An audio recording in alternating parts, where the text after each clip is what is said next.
पूर्व प्रारब्ध स्फुरणा करता है, भोगों का संयोग दिलाता है, ना कि भोगों में भ्रष्ट कर देता है। क्योंकि अगर प्रारब्ध के अनुसार ही हमारी साधना होती तो कभी भगवत प्राप्ति नहीं होती। प्रारब्ध दो ही कर्मों का होता है, शुभ और अशुभ कर्मों का, जो पूर्व में किए हैं उनके संस्कार होते हैं। जैसे हमारा मलिन संस्कार है, कामाशक्त या क्रोधाशक्त, वो स्वभाव में कारण शरीर में उसका ज्यादा प्रभाव होता है। बोले बड़ा कामी स्वभाव का है, बड़ा क्रोधी स्वभाव का है, बड़ा लोभी स्वभाव का है, तो उसका प्रभाव सूक्ष्म शरीर पर, अंतःकरण धर्म पर पड़ता है और उससे क्रियान्वित स्थूल शरीर होता है। लेकिन हम तीनों शरीर से अलग हैं और यही समझने के लिए हमें मानव देह मिला है। हमारा इन तीनों शरीरों से न कभी संबंध था, न है, न रहेगा, लेकिन फिर भी भ्रम से हम इसे स्वीकार कर लिए हैं। इसी भ्रम को मिटाने के लिए मुझे मानव देह मिला है। इन शरीरों के संस्कारों के दृष्टा बनकर स्थूल सूक्ष्म कारण हम देख रहे हैं और अंतर में निरंतर गुरु के द्वारा दिया हुआ मंत्र और गुरु के द्वारा दिया हुआ नाम, उसके सुमिरन में लगे हुए हैं। अब प्रमाद स्थिति अगर साधक करेगा तो संस्कार उस पर चढ़ बैठेगा, भ्रष्ट करा देगा। और अगर मंत्र बल है, नाम बल है, साधना बल है, तो उनको भस्म करके वो अपने स्वरूप में स्थित होगा या भगवत प्राप्ति करेगा। साधक की प्रमाद स्थिति ही उसको भ्रष्ट करती है, ना कि उसका प्रारब्ध। इतना बलवान प्रारब्ध नहीं है कि पुरुषार्थ को रौंद दे। ये पुरुषार्थ कोई प्राकृतिक नहीं है, यह अविनाशी चिदानंद मार्ग है, जो इन सब काम क्रोध लोभ मोह मद मत्सर को, पहले शब्दों का ध्यान रखना, भोग का संयोग उपस्थित करना, भोग की स्फुरणा करना, किसी भी प्रारब्ध, लेकिन भोगना ये प्रमाद है, वर्तमान। हाँ, ये प्रमाद, जो प्रमाद स्थिति साधक स्वीकार किए हुए है वो आगे नहीं बढ़ पाएगा। इसलिए आहार विहार संग चिंतन, इन्हीं के द्वारा हमारा युद्ध हो रहा है ना। पूर्व अशुभ संस्कारों से हमारा युद्ध हो रहा है। हम प्रतिपल युद्ध में तैनात है, रात दिन लड़ाई लड़ रहे हैं, तभी तो विजय श्री मिलती है। इन्हीं से तो लड़ रहे हैं। और लड़ना किससे? हमारा पूर्वाभ्यास भोगों का, हमारा पूर्वाभ्यास शरीर राग, हमारा पूर्वाभ्यास मान सम्मान का, इसी का तो नाश करना है। वो उपस्थित हो रहे हैं, लेकिन साधक अंतर्दृष्टि से, दृष्टाभाव से उनको काटता चला जा रहा है, और जो काट ना पाया तो वो उसे काट के गिरा देते हैं। अगर हम उस स्फुरणा में तन्मयता धारण करते हैं, साधक और संसारी में अंतर होता है। स्फुरणा प्रारब्ध से, संस्कार से आई। हाँ, ये उसको लेना न लेना वर्तमान में साधक की संगति और उसका वर्तमान की साधना। हाँ, उसका विवेक, अगर विवेक प्रवीण है, मार देगा, उस स्फुरणा को मार देगा, संकल्प बनने ही नहीं देगा। और अगर स्फुरणा और संकल्प, तो क्रिया को नहीं रोक सकते, फिर क्रिया तुम्हारे बस की नहीं रह गई। फिर अगर स्फुरणा को रोक दिया और संकल्प नहीं बनने पाया, तो फिर क्रिया तक पहुंच ही नहीं पाएंगे। नहीं तो बिना क्रिया के भी नष्ट हो जाएगा साधक, बिना क्रिया के भी। जैसे काम का संकल्प बढ़ा तो मनोवाह नाड़ी है, वो मंथन करके आपके ब्रह्मचर्य को नष्ट कर देगी, क्रिया हो या ना हो। ये सूक्ष्म विषय है। अखंडता में जैसे साधना की देखा गया, प्रारंभ तो हम बहुत सारे साधक कर लेते हैं, लेकिन अखंडता बनाए रखना बहुत कठिन होता है। इसमें ये बात है कि साधना प्रारंभ का लक्ष्य क्या है? हाँ, भगवत प्राप्ति। वो आप नहीं जानते ना, आप अपने हृदय की बात जानते हैं, लोगों की। हाँ हाँ, कहते हो जबान से कि भगवत प्राप्ति। एक बात कह रहा हूं, मतलब आपकी बात नहीं कह रहा हूं। जैसे हम लोग कहते हैं भगवत प्राप्ति, लेकिन हमारा लक्ष्य क्या है? अगर भगवत प्राप्ति है तो तुम राजी कैसे हो गए रुपए में? तुम राजी कैसे हो गए भोग में? भगवान से बढ़कर भोग को समझ लिया। एक तरफ श्री भगवान बैठे हैं और एक तरफ भोग सामग्री है त्रिभुवन की। आप किसी भी वस्तु व्यक्ति स्थान के प्रभाव से भगवान का विस्मरण कर दिए तो बड़ा कौन हुआ? वो वस्तु व्यक्ति स्थान हुआ ना। तो आप भगवत प्राप्ति के लिए आप चले कहां थे? आप तो भगवत प्राप्ति का लक्ष्य जब हो जाएगा तो किसी की ताकत नहीं है कि वो भगवान से उसको विलक कर सके। त्रिभुवन की राज्य लक्ष्मी देने पर भी जो आधे पल के लिए भगवान का विस्मरण नहीं करता, वो भगवत प्राप्ति के लक्ष्य का साधक है। आप विचार करके देखिए। अच्छा, फिर वही संकल्प अखंडता लाएगा।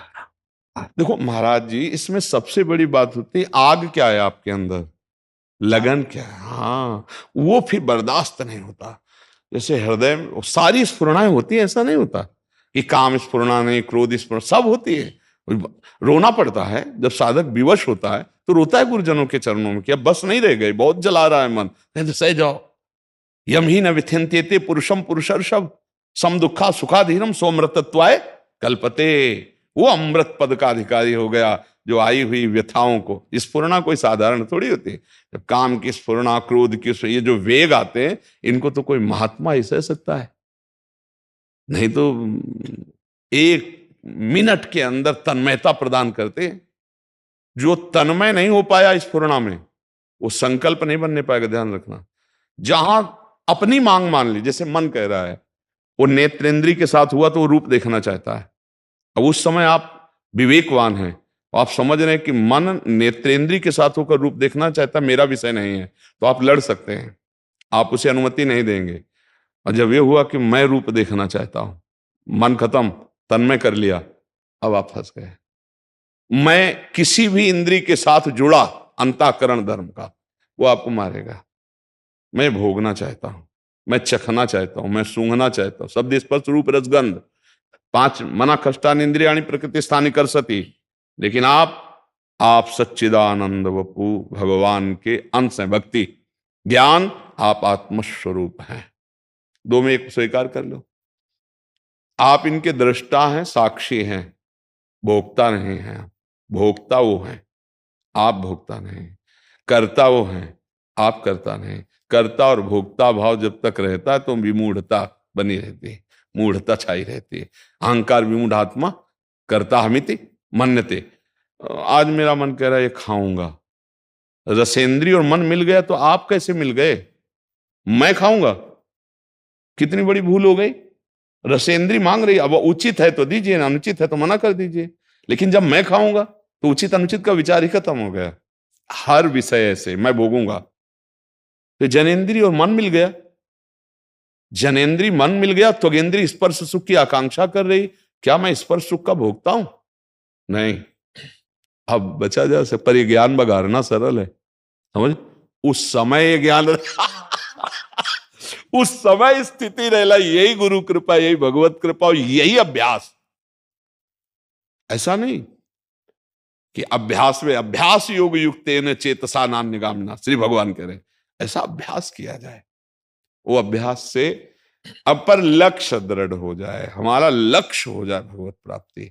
हम लोग कहते हैं भगवत प्राप्ति का लक्ष्य भाव, लेकिन हृदय में होता नहीं, महत्व किसी और का चला जाता। हाँ, महत्व यदि भगवत प्राप्ति को, तो बर्दाश्त ही नहीं होगा। कोई सुख सुविधा बर्दाश्त नहीं होगी, चिड़ मचेगी, चिड़ मचेगी। मतलब एक साधक का स्वभाव एक जिद्दी स्वभाव होता है, एक वीर स्वभाव होता है, एक बहादुर स्वभाव होता है। वो लड़ना पसंद करता है, वो कायरता से परास्त होना पसंद नहीं करता। 100 बार घुटने टेक देगा तो भी खड़ा होगा कि नहीं, तुझे मारूंगा, तू हमें कब तक मारेगा, मैं अविनाशी हूं, कब तक तू मारेगा, देखता हूं। नहीं, इस बार फंसा लिया, अब नहीं फंसा पाएगा, फिर चूक हो गई, अच्छा तो फिर कहां से चूक हुई, वो हर बात को देखता है। हमें लग रहा आज तक कि अगर गुरुजनों की वाणी के अनुसार चला जाए तो कभी फंसा हो ही नहीं सकता।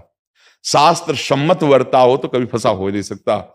हम जब शास्त्र सम्मत वर्ताव से चूक जाते हैं, वहीं हम मारे जाते हैं। कहीं ना कहीं संकल्प बन जाता हो। हाँ, महत्व बुद्धि, महत्व बुद्धि। हाँ, हर इंद्री के भोग का एक अपना आकर्षण है, और उसको मैं भोगता हूं ऐसा मानना, ये अज्ञान हमें भ्रष्ट करता है। बस आज मैंने बहुत सुंदर पाया, बना भोगता, तो मर अगली बार तुझे और इंद्री फंसाएगी, दूसरी फंसाएगी, तीसरी फंसा। तो साधक ये समझ ही नहीं पाता कि सच्चिदानंद सुख क्या है। वो इसी सुख को, तभी तो महापुरुषों के संग से ही हमारी साधना प्रारंभ होती है, बचती है और परिपक्व होती है। अगर महापुरुषों का संग ना हो तो बाजार बहुत बढ़िया है, फ्री है सब। यहाँ जिस कोटि का साधक होता उस कोटि का फ्री भोग उसके सामने रखा जाता है, उस कोटि की संपत्ति वैभव उसके सामने आती। बोलो प्रभु को, लगो इसमें। अगर साधक का महत्व प्रभु से ज्यादा किसी भोग का है तो विश्राम मान लेगा कि चलो प्रारब्ध भोग है, भगवान की यही इच्छा है, और वो उन भोगों में, और समझ नहीं पाया भगवान की इच्छा करके। हम अच्छे साधकों की बात कर रहे हैं कि भाई प्रयास तो बहुत किया पर प्रारब्ध प्रबल है, और भगवान की इच्छा है तो भोग लेते हैं, बस मारा गया। यही लड़ाई में मारा गया। भगवान की इच्छा अभी आप जाने ही नहीं। भगवान की इच्छा अगर भोग होती तो सरकार स्वयं आदेश कर रहे हैं, मात्रा स्पर्शास्तु कौन्ते शीतोष्ण सुख दुखदा आगमा पाइनो अनित्यास तास्तितिक्षस्व भारत। भगवान आदेश कर रहे हैं, ये ज्ञानियों का नित्य बैरी, इस काम को तुम मार, महापापी महाभोक्ता कभी तृप्त ना होने वाला मार अर्जुन। तो भगवान इच्छा करेंगे कि तुम भोग लो, वो कह रहे मार। यही बात साधक जा चूक कर देता है, शास्त्र विरुद्ध बात आई अंदर, मारा जाता है। जहां कहा गया यहां संग ना करो, वहां संग करोगे मारे जाओगे। अब ये आपने कहा महापुरुषों का संग, तो इसमें जैसे कई साधक होते हैं, महापुरुषों का संग नहीं मिल पा रहा है, तो उन्हें एकांत में रहना चाहिए, अकेले फिर रहना चाहिए? इस नए साधक को एकांत सेवन नहीं करना चाहिए। नए साधक को महापुरुष नहीं मिले अभी तो एकांत में नहीं रहना चाहिए? हाँ, महापुरुषों के वचन, जैसे आप गीता पृष्ठ से पूज्य भाई जी महाराज, पूज्य राधा बाबा, पूज्य श्री जयदयाल गोविंद जी, पूज्य श्री स्वामी राम सुखदास जी महाराज, ये ऐसे महापुरुष हैं जिनके एक वचन में आज तक कभी संशय नहीं हुआ। एक वचन में कभी ऐसा नहीं लगा कि पूज्य भाई जी ने ऐसा क्यों लिख दिया, एक वचन में नहीं लगा। और जैसे अपने सन्यास मार्ग में जब थे तो पूज्यपाद उड़िया बाबा, उनके वचन हमारा जीवन, हमारे मित्र, हमारा सर्वस्व रहा है। तो गंगा किनारे अकिंचन भाव से रहते थे, पर एक छोटी सी झोली में पूज्य बाबा की वाणी, उड़िया बाबा का उपदेश, वो हमारा जीवन सूत्र रहा है। जहां कहीं भी तो बस हर समय। तो महापुरुषों का कई तरह से सानिध्य लिया जाता है, प्रगट सानिध्य लिया जाता है, उनकी वाणी का सानिध्य लिया जाता है, और उनके चिंतन का सानिध्य लिया जाता है। भाई जी महाराज, पूज्य बाबा, राधा बाबा, उड़िया बाबा, ये कहीं गए थोड़ी है। एक महाराज जी, मैंने भी पत्र में लिख के उड़िया जी महाराज का, उड़िया बाबा जी का, जब यह ध्याता ध्यान में ध्येय रूप हो जाए, पूरो जानो ध्यान तब जामे संशय ना, मैंने भी लिख के रखा था। यही है। तो महापुरुषों का आदर्श अगर आप वचन मान करके चलेंगे तो कभी भ्रष्ट नहीं होने देंगे। संन्यास मार्ग के आदर्श पूज्यपाद श्री उड़िया बाबा, और फिर भक्ति का प्रारंभ हुआ पूज्य श्री भाई जी श्री हनुमान प्रसाद पोद्दार जी महाराज। और जब उन्हीं के आदेश से उन्होंने श्री राधा माधव चिंतन नामक एक ग्रंथ में लिखा है, जब भाव बढ़े तो फिर युगल सरकार की उपासना के जो रस संप्रदाय है उससे, तो उन्हीं की प्रेरणा से ये, तो फिर सदगुरुदेव भगवान। बिना आदर्श के हम एक कदम नहीं चल सकते। हमारा आदर्श पुरुष होना चाहिए। जो आदर्श महापुरुषों को आगे रखता है उसे कोई परास्त नहीं कर सकता है। हर समय हम किसी महापुरुष के साथ थोड़ी बैठे रहते हैं, वो हमारे यहां रहते हैं। दिमाग, भाई जी ने कहा ये, राधा बाबा ने कहा ये, गुरुदेव भगवान ये बोले, हर क्रिया हर चेष्टा में छाए रहते हैं दिमाग में। हम महापुरुषों के बिना एक कदम भी नहीं चल सकते। इसे सानिध्य कहते हैं। एकांत में साधक अगर रहेगा तो विचार किसी समय उसे कुविचार में बदल सकते हैं साधक। इसलिए आसपास कहीं ना कहीं साधु महात्माओं का सानिध्य होना चाहिए, क्योंकि प्रगट के सानिध्य के बिना विचार, हमारे तो बहुत अच्छा साधक है जो अपने को विचारों से पवित्र रख सके, क्योंकि विचारों में जहर है अहंकार। अहंकार, हाँ, करता भाव। हाँ, इस जहर से साधक तो मुक्त हुआ नहीं तो सिद्ध हो जाता। तो इसके लिए महापुरुषों का बहुत सानिध्य है।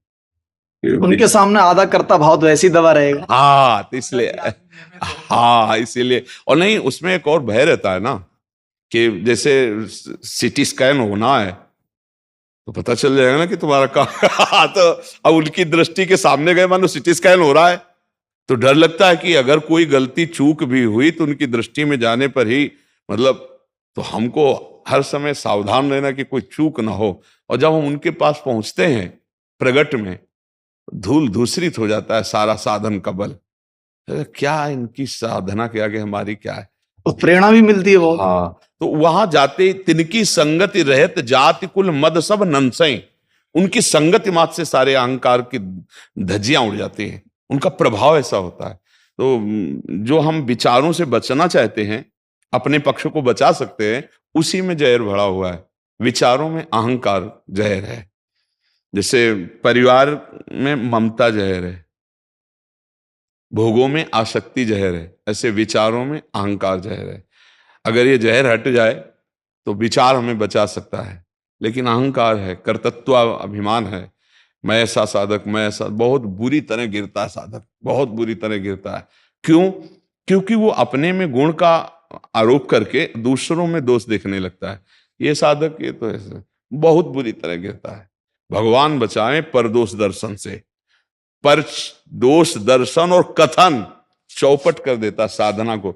और ये विचार में अहम होने के कारण अब किसी को खीर पाते देख के कहे रसेंद्री का केवल दुलार कर रहा है, ए द्रव्य लेकर के क्या कर, मतलब अब ये जो शुरू हुआ विचारों में अहंकार, ये विष मार देगा उसे। इसमें मैं आ गया। हाँ। एक महाराज जी हमारा स्वयं का अनुभव है। पहले तो कई वर्ष हो गए अभी तो जब मैं था तब हरी नहीं लगता था, पहले समझ में आ गया लेकिन आया नहीं था। अब जाके थोड़ा थोड़ा समझ में आया है कि मरे बिना मुक्ति नहीं मिलेगी। हाँ, कई बार कहा जीवित मरिए भवजल तरिए, मरना पड़ेगा। इसमें जो मरने का मतलब है उसका तात्पर्य इच्छा रहित हो जाता है। हाँ, कोई इच्छा हमारे मन में न रह जाए। और ये तभी होती है निज सुख बिन मन होए कि थीरा। जब तक भगवदानंद स्फुरित नहीं होगा तो मन को आप समझा के नहीं रोक पाएंगे। तो इसीलिए राधा राधा राधा, हम अपनी बात कहते हैं, हमारा राधा राधा राधा राधा राधा राधा, राधा नाम सुधार समरसे तुम युहास्त में विह्वला। हर समय नाम का चिंतन चल रहा है और नाम बल से कोई असत आचरण ना हो। बस स्थिति कहीं आनी नहीं महाराज, कुछ उपजना नहीं है। आप बताइए, कुछ उपजना नहीं, सब माल रखा हुआ है। बस चाबी लगा लीजिए, खोल लीजिए, आप धनी हो गए। वही चाबी गुरु जी देते हैं, गुरु वही चाबी देते हैं। अगर गुरु मंत्र, गुरु नाम, आप सच्ची मानना, चाहे जितना पढ़ा लिखा ज्ञान हो, माया के आक्रमण के आगे उसका प्रयोग नहीं होता। दूसरों को सुनाने का होता है, लेकिन जब आक्रमण होता है, भोग सानिध्य, तब उस ज्ञान का प्रयोग नहीं होता। समझ रहे? और जो कृपा पात्र भजनानंदी है, तो वो उपदेश भले न दे पावे, लेकिन अवसर पर ज्ञान काम करेगा, अवसर पर ज्ञान। इसीलिए गोस्वामी जी कहते, बारी मथे घृत हो ये बरु, सिकताते बरु तेल, बिनु हरि भजन न भवतरीय, यह सिद्धांत अपे। भजन राधा राधा राधा, कृष्ण कृष्ण कृष्ण राम, जो भी नाम भगवत प्रिय, खूब नाम जप करे, चाहे जिस मार्ग का पथिक हो। जैसे मनुष्य संन्यास है, प्रणव ओंकार में वृत्ति कर ले, तो ओम भी तो भगवान का ही स्वरूप है, भगवान का ही स्वरूप है प्रणव। भगवान के निराकार साकार सब स्वरूप हैं। अगर निराकार उपासना में तो प्रणव जैसे, जब तो प्रणव में तन्मयता हो जाए, तो प्रणव त्रिगुणातीत है, तो त्रिगुणातीत ये तीनों शरीरों से ऊपर आपको उठाने की शक्ति दे देगा। अब तभी आप त्रिगुणातीत हैं, पर छूटत कठिनाई प्रणव। जैसे प्रेम, तो प्रेम मूल यह नाम है, प्रेमी रसिक जपत यह नाम, प्रेम मगन निज बन विश्राम, हर समय प्रेम, राधा राधा राधा राधा।